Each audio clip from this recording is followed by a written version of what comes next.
গুড়ের পাটিসাপটা বানাতে half cup ময়দা, হাফ কাপ সুজি, হাফ কাপের কম চালের গুঁড়ো, একটু নুন দিয়ে ভালো করে মিশিয়ে হাফ কাপের একটু কম দুধ দিলাম আর হাফ কাপের বেশি অথচ 1 কাপের কম জল দিয়ে ভালো করে একটা ব্যাটার তৈরি করে নিলাম। ভালো করে মিশিয়ে নিয়ে আবার ওর মধ্যে জলটা যদিও আস্তে আস্তে করে আমি মিশিয়েছি যাতে ব্যাটারটাতে স্মুথলি হয়, যাতে কোনো লাম্প না থেকে যায়। এবার হাফ কাপেরও একটু কম খেজুরের গুড় নিয়েছি, নিয়ে যেহেতু গুড়ের পাটিসাপটা তাই জন্য খেজুরের গুড় দিয়ে ব্যাটারটাকে রেডি করেছি। খুব সুন্দর করে নাড়িয়ে নাড়িয়ে জিনিসটাকে স্মুথ করে নিয়েছি। কনসিস্টেন্সিটা দেখে নেবেন, যেমন দেখিয়েছি ঠিক সেরকমই যেন থাকে। ঠিক এইভাবে বানালে খুব সুন্দর লাগে পাটিসাপটা, মানে গুড়ের পাটিসাপটা খেতে। এবার এটাকে ঢাকা দিয়ে 15 মিনিটের জন্য রেখে দিলাম। বাজার থেকে খোয়া ক্ষীর নিয়ে এসেছি, নিয়ে সেটাকে ভালো করে গুঁড়ো করে মাদেরকে দেখেছি চিনি দিতে। আমি যেহেতু এটা গুড়ের পাটিসাপটা করছি তাই জন্য চিনি ইউজ করিনি। এর মধ্যে ভালো করে গুঁড়ো করে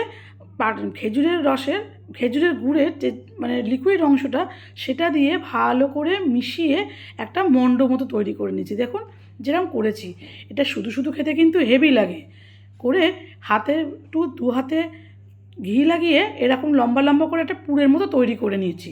15 মিনিট হয়ে গেছে, 15 থেকে 20 মিনিট হয়ে গেছে। এবার ব্যাটারটাকে ভালো করে একটু নাড়িয়ে নিয়ে তাওয়াটাকে গরম করেছি, করে একটা ব্রাশ দিয়ে ঘিটাকে ভালো করে ব্রাশ করে নিয়েছি। দিয়ে এবার এক হাতা করে আমি কিন্তু খুব সাবধানেই করেছি, যাতে যেহেতু মানে খুব একটা ভালো পারি না তাই জন্য। যাই হোক, যেভাবে পেরেছি তোমাদের সঙ্গে করে দেখিয়েছি। ওরম করে দিয়েছি, দিয়ে একটু শুকিয়ে নিয়েছি যাতে আমার যদি নষ্ট হয়ে যায় সেই জন্য ভয়ে ভয়ে খুব সাবধানে ওটাকে যখন একটু টান টান হয়েছে তার মধ্যে আমি পুরটাকে সুন্দর করে দিয়ে দেওয়ার চেষ্টা করেছি। ওই জন্য পুরটাকে আমি আগের থেকে না হাতে রেডি করে রেখে দিয়েছিলাম, সরু সরু লম্বা মানে লম্বা মতো করে। যাই হোক, করে একটা একটা করে আমি পাটিসাপটাগুলোকে রেডি করেছি। জানি না কেমন হবে খেতে, কিন্তু খুব ভয় ভয় করেছিলাম। কিন্তু বিশ্বাস করো হেভি টেস্টি হয় গুড়ের পাটিসাপটা খেতে। পাটিসাপটা জিনিসটা এমনিই সুন্দর, কিন্তু গুড়ের পাটিসাপটা ভীষণ ভাল লাগে খেতে। আমার মতো করে করে দেখো, খুব ভাল লাগবে। জানি আমার কাছে নতুন হলেও সবার কাছে কিন্তু পুরনো এই ব্যাপারটা। আমি আরও দুটো তোমাদেরকে পরে পরে করে দেখিয়েছি। এটা একটু কেমন হয়ে গেছে, পুরো গোল হয়নি, একটু আমি জিনিসটাকে ব্লেন্ড করে দিয়েছি, কারণ যদি এটা কাঁচা কাঁচা থেকে যায় একটু ভয় ভয় করছিলাম। যাই হোক, ছেলে বর মেয়ে সব খেয়ে কিন্তু ভালোই ফিডব্যাক দিল। আমারও খেয়ে কিন্তু খুব ভাল লেগেছে। যেরকমভাবে পেরেছি চেষ্টা করেছি ভালোভাবে করার, আর করলাম বলে ছোটো করে একটা ভিডিও করে নিলাম যাতে তোমাদের সঙ্গে শেয়ার করতে পারি। সবাই কিন্তু এভাবে করে দেখেও আর করে জানিও কেমন হয়েছে খেতে। আশা করি আমার মতন তোমাদেরও ভালো লাগবে। গুড়ের পাটিসাপটা কিন্তু ভীষণ ভালো হয়। শীতকালে এই সব জিনিস সব যত রকম উপকরণ দিয়ে করা সবই তো আমাদের ঘরে থাকে বলো। আমি কিন্তু অন্যান্য পিঠে অত করতে পারি না।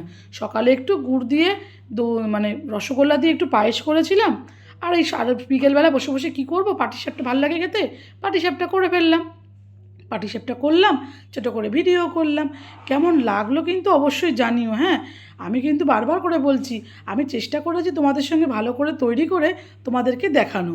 যাই হোক, ওটা 20-25টা মতো পাটিসাপটা হয়েছে ওই পরিমাণের মধ্যে। আমি কিন্তু ব্যাটারটাকে একটু পাতলা করেছিলাম শেষের দিকে, কেন বড্ড মানে সুজি আছে তো টাইট হয়ে যাচ্ছিলো। একটু দুধ দিয়ে লাস্টের দিকে কটা পাটিসাপটার ব্যাটারটাকে আমি করেছিলাম, একটু পাতলা করে দিয়েছিলাম। দেখো পরপর পরপর করে রাখছি, গরম গরম খেতে কিন্তু জাস্ট দারুণ লাগে। এর মধ্যে অনেকগুলো কিন্তু আমাদের খাওয়া হয়ে গেছে, এর মধ্যে কিন্তু আছে গোটা 15টা মতন আছে। তারপরে গরম গরম ঝোলা গুড় রেখে ঝোলা গুড়গুলো ওপর থেকে দিয়ে ছড়িয়ে গরম গরম সার্ভ করেছি। জাস্ট অসাম লাগছিলো খেতে। কিন্তু তোমরাও করে খেও কেমন।